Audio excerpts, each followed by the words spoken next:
오늘 본문의 말씀으로 참여하는 영적 교제라는 제목으로 함께 말씀을 나누겠습니다. 한 엄마가 있어요. 엄마라는 이름은 참 위대한 것 같습니다. 근데 이 엄마가 두 딸을 키우면서 힘겹게 살아가고 있습니다. 이유인즉슨 사랑하는 남편이 교통사고로 세상을 떠났기 때문이에요. 남편이 벌어다주는 월급으로 가정 생계를 꾸렸던 엄마이기 때문에 남편이 없는 세상을 살아간다는 것이 참으로 두려운 일이었어요. 그러나 두 딸을 보니 엄마가 가만히 있을 수 없는 거죠. 그래서 마트에서 또 여러 가지 생계형 아르바이트를 하시면서 굉장히 악착같이 돈을 벌어 가족의 생계를 꾸려가고 있는 엄마입니다. 그래서일까요? 처음에는 세상을 두려워했던 엄마인데 이렇게 생계를 꾸려가면 점점 마음이 강해지는 것 같아요. 그래서 엄마가 굉장히 당당한 여자가 되고 굉장히 쿨한 엄마가 되어가고 있습니다. 이 엄마에게 두 딸이 있다고 말씀드렸어요. 첫째 딸은 청소년이었어요. 우리 청소년의 특징이 있죠. 도무지 남의 일에 별로 관심이 없다는 거. 그래서 남의 일에는 관심도 없고 심지어 가족도 별로 관심이 없는, 그래서 가족의 일에도 굉장히 덤덤한 첫째 딸이 있습니다. 우리 1318 세대라고 저 때는 그렇게 얘기했는데, 제가 8월 달쯤에 중등부에 설교를 갈 일이 있었거든요. 그래서 요즘에 여러분 1318 세대라고 부르냐고 물어보니까 그렇지 않대요. 참 세대가 많이 흘렀다는 생각이 들었는데, 청소년기라서 주변의 남의 가족들의 일에 별로 관심이 없고 오로지 자기의 감정에 충실한 첫째 딸이 있습니다. 근데 둘째 딸은 좀 달랐어요. 둘째 딸은 이해심이 많고 배려 깊고 또 언제나 착하고 주변 사람에게 살가운 아이, 그리고 학교에서 제법 공부도 잘하는 아이. 그러니까 엄마 마음에는 우리 가족이 힘겹지만 이 두 자녀를 볼 때 살아갈 힘이 있고, 또 둘째 딸이 또 잘 커주는 모습을 보면서 더 힘을 얻어 열심히 살아가고 있는 가정입니다. 그런데 어느 날 식탁의 자리에서 이 둘째 딸이 어렵게 주저하면서 말을 꺼냅니다. 엄마, 나 mp3 플레이어를 사줬으면 좋겠어. 이 말을 들었던 엄마가 처음에는 화가 났어요. 왜냐하면 집이 전세인데 집주인이 전세 보증금을 올려달라고 했거든요. 도무지 지금 벌어들이는 돈으로는 이 전세값, 보증금도 맞출 수 없어서 힘겨운데 언제나 착했던 이 둘째 딸이 뭐 사줄 거 있냐 라고 물어보면 집안 사정을 생각해서 됐어요, 괜찮아요 라고 말했던 이 둘째 딸이 어느 날 mp3 플레이어를 사달라고 하는 거죠. 이게 도대체 왜 필요한가 라는 생각이 들었지만 엄마 마음에 지금은 사줄 수가 없어, 나중에 사줄게. 그러니까 이 둘째 딸이 또 조르기 시작합니다. 엄마, 3개월 후에 내 생일이잖아. 그 선물 미리 준다고 생각하고 이거 사주면 안 돼? 라고 말합니다. 엄마가 어쩔 수 없이 그래, 이번 달은 안 된다, 도저히 안 되겠다, 전세금이 부족해, 이번 달은 도저히 안 돼, 다음 달에 한번 생각해보자 라고 얘기했어요. 평소에는 엄마 말을 참 잘 듣던 이해심 깊은 아이인데 이 엄마 말에 대답하지 않는 거예요. 자, 엄마가 일하러 나갔습니다. 일하는 와중에 계속 이 둘째 딸의 이야기가 머릿속에 맴도는 거예요. 그 아이가 왜 이것을 요구했을까? 왜 이랬을까?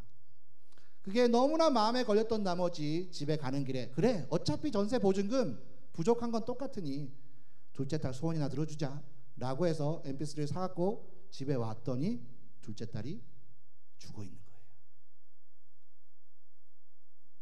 너무나 충격적인 일이었지만 이미 남편을 잃어본 아픔이 있어서인지 이 첫째 딸과 마음을 다독이면서 그래, 우리 힘겹지만 좀 개의치 말고 살아보자 라고 해서 마음을 잡고 살아가고 있는데, 어느 날 이 첫째가 자기 동생이죠, 둘째의 친구들을 만나면서 이 자기 동생 죽음에 얽힌 숨겨진 이야기들을 하나씩 알아나기 시작합니다. 이유인즉슨 친구들의 오랜 기간 동안 시달림에 왕따, 은따를 당했던 이 아이가 큰 상처를 받고 힘겨워하다가 스스로 목숨을 끊은 거예요. 주변의 많은 사람들은 이렇게 착한 아이가 왜 이렇게 죽었는가 안타까워했지만, 죽음에 슬퍼할 줄 알았지만 그 아이가 가지고 있는 아픔과 고민은 그 누구도 이해하지 못했습니다. 선생님도요, 친구들도요, 심지어는 그의 가족들도 말입니다. 그냥 주변의 사람들에게는 잘 지낸다라는 이야기, 어떤 이야기요? 거짓말, 우아한 거짓말만 던졌을 뿐 그 진심은 털어놓지 않았던 거죠. 이것은 2013년에 개봉한 우아한 거짓말이라는 영화의 내용입니다. 근데 이 이야기에서 우리가 하나 알 수 있는 것은 사실 이게 소설을 원작으로 한 영화이거든요. 오늘날의 사회를 대변해 준다 할 수 있는 거죠. 우리가 이제 설교 때 전에도 항상 옆에 사람하고 인사를 나누잖아요. 뭐 예쁜 게 저라면 당신은 사형감입니다. 뭐 외모로 당신의 외모에도 생김에도 불구하고 뭐 생긴 거에 상관없이 당신을 사랑합니다. 뭐 이런 얘기도 해보고 당신은 하나님의 걸작품 중에 걸작품입니다. 이런 인사도 나눠보지만 우리가 주변의 사람들과 이야기할 때 흔히 나누는 이야기들은 우리의 진심이 아니잖아요. 솔직히 우리 진심이 아니잖아요. 거짓말이잖아요.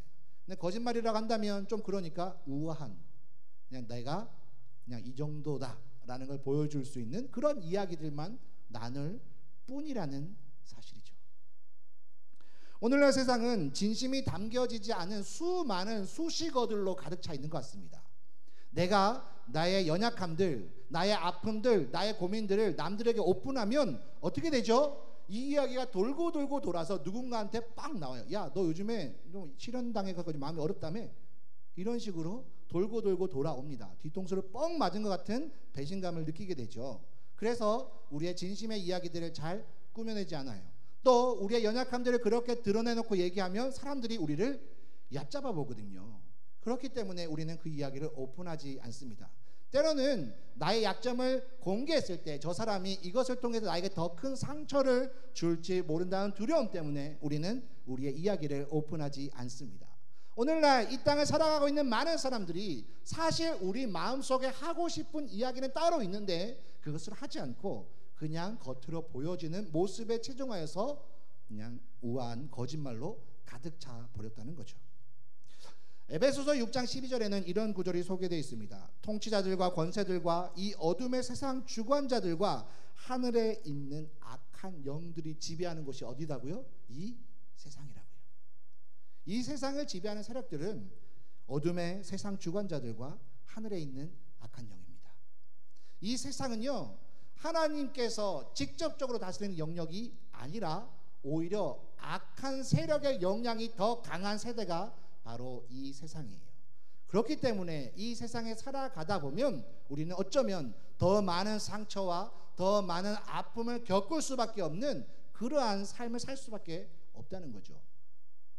사단이 평화를 이야기하겠습니까? 사단이 사랑을 이야기하겠습니까? 그렇지 않습니다. 이 땅에서 살아간다는 것, 어떻게 보면 우리가 그리스도인으로 살아가고 교회에 다닌다는 것은 이 세상의 주관자들과 저항할 수밖에 없는 운명이라는 것을 말해주는 거예요. 기독교가 이제 사실 세 분류로 이루어져 있습니다. 우리가 너무나 잘 알고 있는 천주교, 카톨릭이죠. 또 우리가 쉽게 접하지는 못하지만 그리스 정교회, 러시아나 이런 데에 있던 그리스 정교회도 사실 기독교예요. 그리고 우리가 믿는 개신교도 기독교입니다.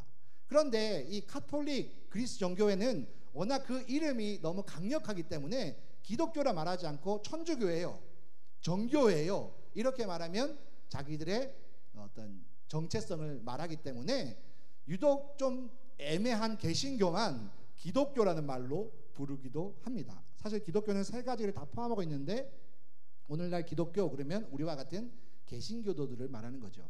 근데 이 개신교라는 말의 어원이 됐던 프로테스탄트라는 말은 원래 그 의미가 저항하는 사람들이다 라는 의미입니다. 저항하는 사람들. 우리가 그리스도인이 됐다는 것, 우리가 교회에 다닌다는 것은 이 세상의 주관자들, 그들이 말하는 그냥 겉으로는 우아하게 거짓말을 내뱉지만 사실 우리 진심은 털어놓지 못하여 늘 상처받고 어려워지고 심지어 우리 목숨까지 쉽게 던져버릴 수밖에 없는 그 안타까운 현실에 저항할 수밖에 없는 운명이라는 것을 말해준다는 거죠. 그래서 크리스찬들은 이 땅을 살아가는 게 조금 힘겨운 것 같습니다. 그런데 이 문제는 단지 오늘만의 문제는 아니었어요. 예수님께서 사셨던 때도 그랬습니다. 예수님의 이름이 뭐죠? 예수. 근데 그 앞에 붙어있는 호칭이 있었습니다. 뭐죠? 나사렛 예수. 나사렛 예수. 예수님을 믿는 사람들은 예수 그리스도라 불렀습니다. 예수님은 그리스도십니다. 예수님은 메시아이십니다. 예수님은 하나님의 아들이십니다. 예수님은 구원자이십니다. 이 모든 의미가 그리스도라는 말에 담겨 있어요. 그래서 예수 그리스도, 이것은 우리 신자들의 신앙 고백이에요. 그런데 예수님을 믿지 않는 사람들이 예수님을 부를 때는 나사렛 예수라고 불렀어요. 나사렛 예수. 이 말은 저기 어딘지도 모르는, 눈을 씻고 찾아봐도 거기에서 위대한 인물 한 명도 나오지 못한, 그 동네는 너무나 촌구석이어서 지적 수준이 완전히 바닥과 같은 그런 촌동네 시골뜨기 예수, 이런 말입니다. 그게 나사렛 예수라는 말이에요. 그 주변의 사람들은 예수님을 인정하지 않았어요. 예수님이 말씀을 전하니까 사람들이 막 몰려들기 시작합니다. 예수님에게 12명의 제자들이 있었어요. 이 제자들이 예수님을 뭐라 불렀겠습니까? 선생님이라 불렀겠죠. 랍비라고 불렀겠죠. 그러면 권위 있는 그 랍비들, 당시에 정규 교육 과정을 받고 나름 많은 제자들을 거느렸던 그 랍비들이 볼 때 어떻게 할 것 같아요? 야, 예수가 무슨 랍비야? 걔는 나사렛 예수야. 저 시골뜨기 예수야. 어디서 족보도 없는 것이 와가지고 이 난리래? 이렇게 말하는 예수예요. 예수님이 사셨던 때에도 예수님은 그렇게 인정받았던 때는 아니었다는 거죠. 그렇게 인정받고 존경받는 예수님은 아니었습니다. 그 예수님이 12명의 제자를 데리고 갈 때는 어떻겠습니까? 더 상황이 심각했겠죠. 그런데 그 예수님께서 예수님과 12제자를 향해 손가락질하고 저항하고 공격하는 그 무리들을 향하여 취하셨던 방법이 무슨 방법이냐면 식탁 공동체라는 방법이었어요.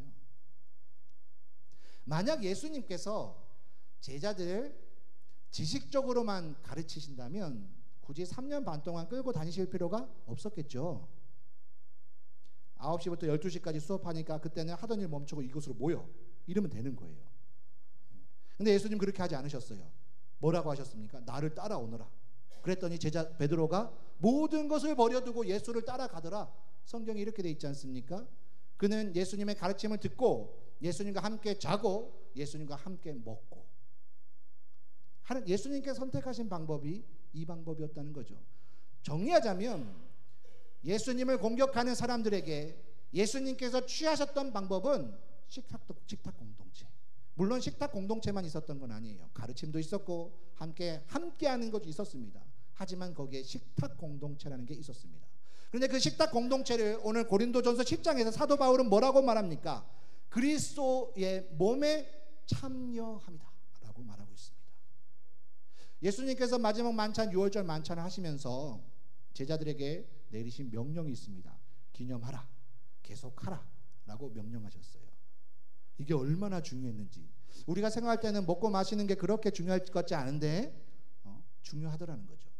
10월 3일날 체육대회가 있었어요. 체육대회 열심히 행사를 준비했지만 일단은 끝나고 나서 맛있는 고기를 먹으니까 뭐 그 이전의 수고는 다 잊혀지고 체육대회는 너무너무 잘 끝난 것 같은 착각 속에 빠지는 것처럼 먹고 마시는 게 중요하지 않은 것 같지만 예수님께서 명령하실 정도라는 거죠.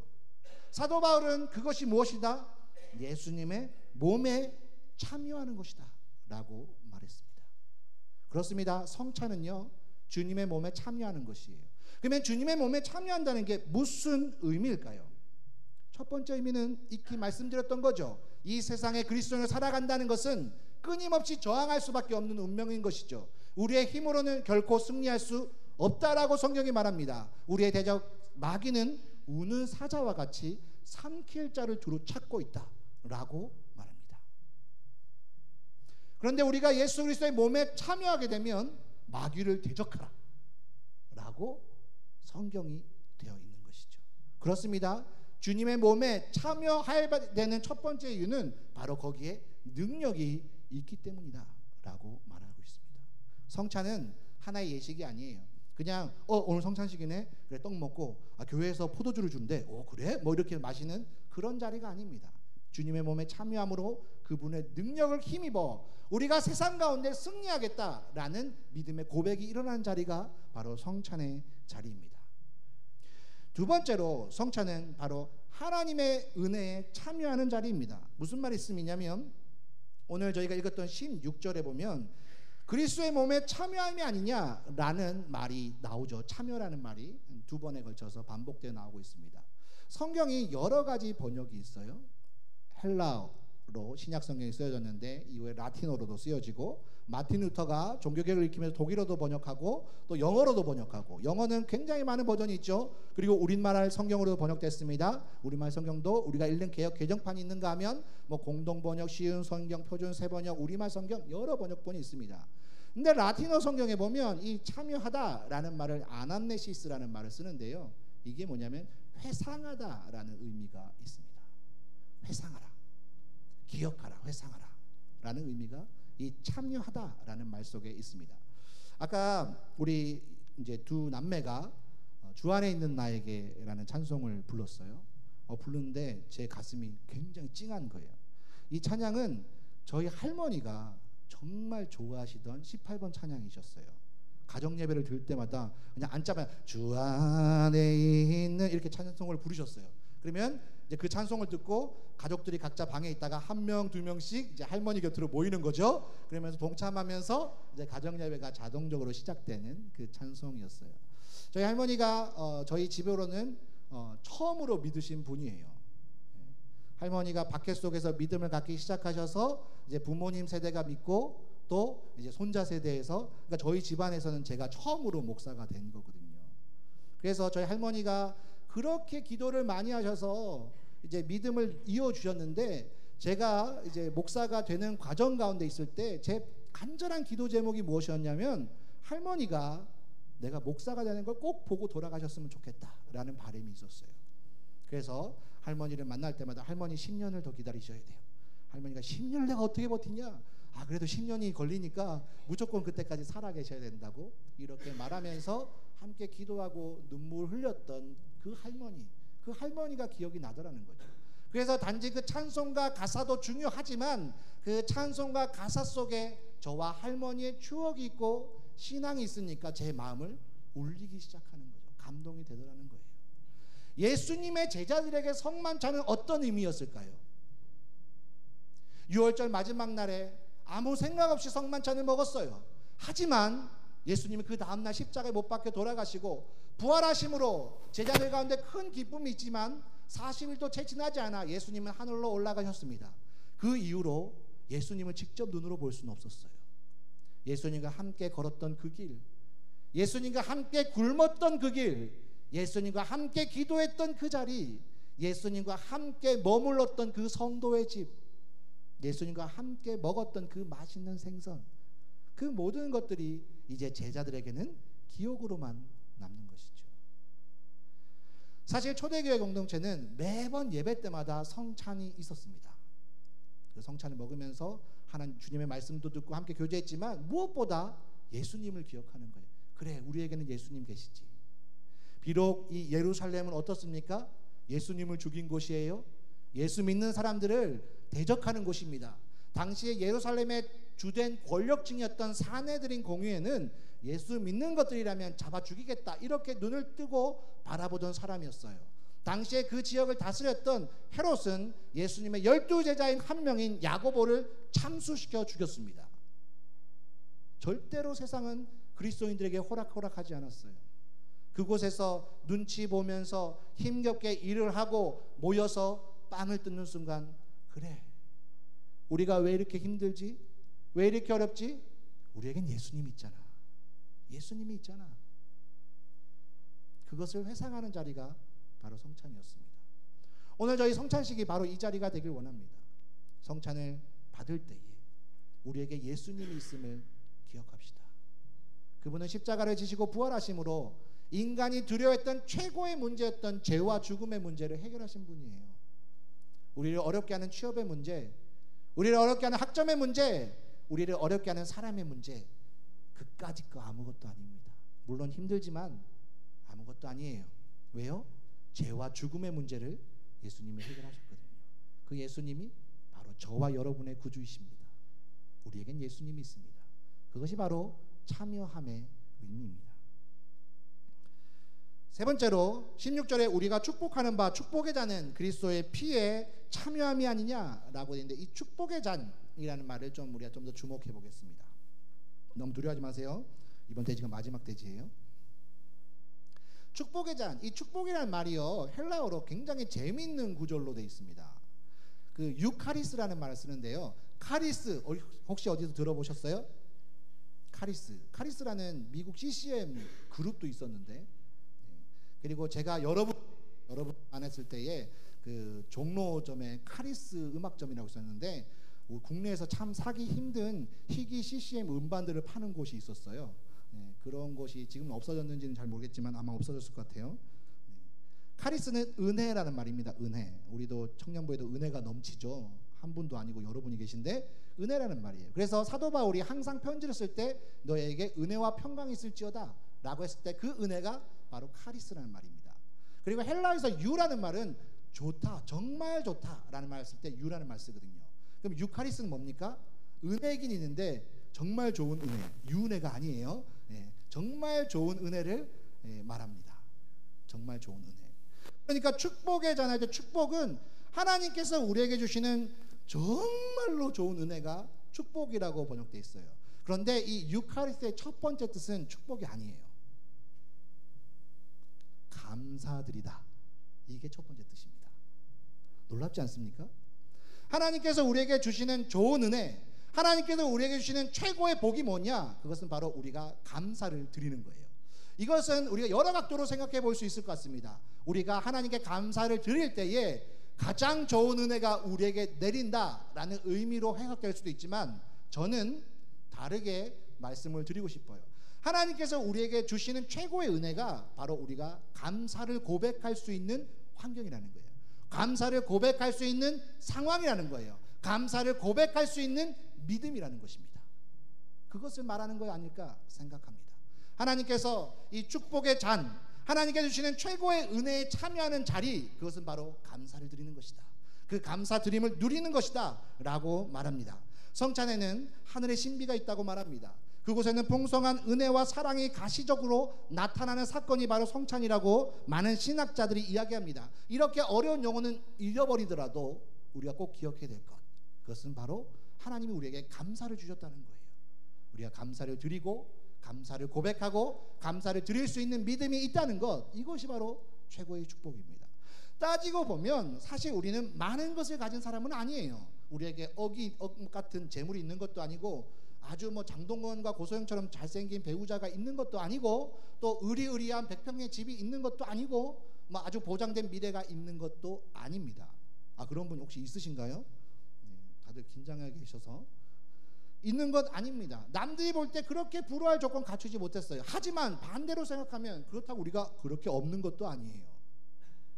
그렇지 않습니까? 우리는 예배 드릴 수 있는 교회가 있고요, 내가 답답한 마음을 들 때에 부르짖어 외칠 수 있는 하나님 아버지가 계시고요, 혹시 인생의 어려운 길을 만나서 내 인생이 지극히 안 풀리는 그런 경우 없지만 그렇다 치더라도 결국에는 천국 가는 놀라운 복이 약속된 사람이 저와 여러분이에요.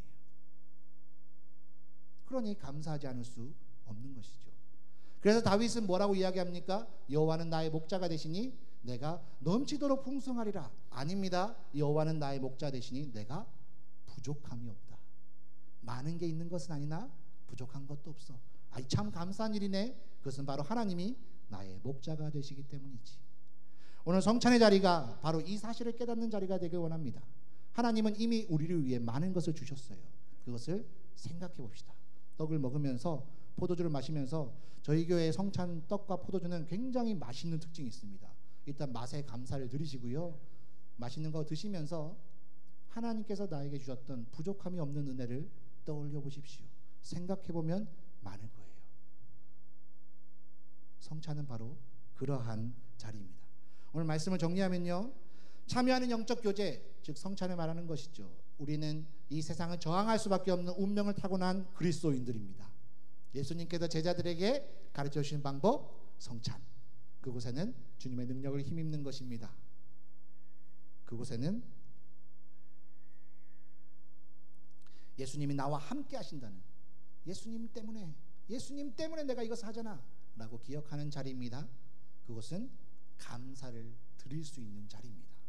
오늘 성찬의 자리가 하나님께 주신 은혜를 따라서 이 놀라운 고백을 통하여 우리의 믿음을 더욱더 견고하게 하고 우리가 이제 이 성전을 나가서 맞닥뜨리는 세상 가운데서도 승리할 수 있는 은혜의 자리가 되시기를 주님의 이름으로 축원합니다. 기도하겠습니다.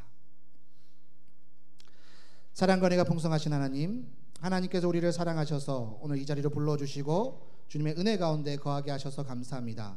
하나님, 이 땅 가운데 예수님을 보내주셔서 그분을 힘입어 저희가 영적 구원의 놀라운 은혜를 맛보게 하시고 또 그 은혜를 잊지 않기 위해 늘 성찬에 참여하며 하나님의 은혜를 맛볼 수 있도록 인도하셔서 감사를 드립니다. 하나님, 오늘 성찬의 예식을 통하여 우리에게 능력 입혀주시는 하나님의 은혜를 경험하게 하시고 우리와 늘 함께 하시고 예수님께서 우리에게 큰 은혜 주신다는 것을 기억하는 자리 될 수 있도록 도와주시고 무엇보다 더 큰 감사로 하나님께 영광 돌리는 자리가 될 수 있도록 인도하여 주시옵소서. 우리의 고백 가운데 함께 하시는 하나님께 감사를 드리며 이 모든 말씀 우리를 사랑하시는 우리 구주 예수 그리스도 이름으로 기도드립니다. 아멘.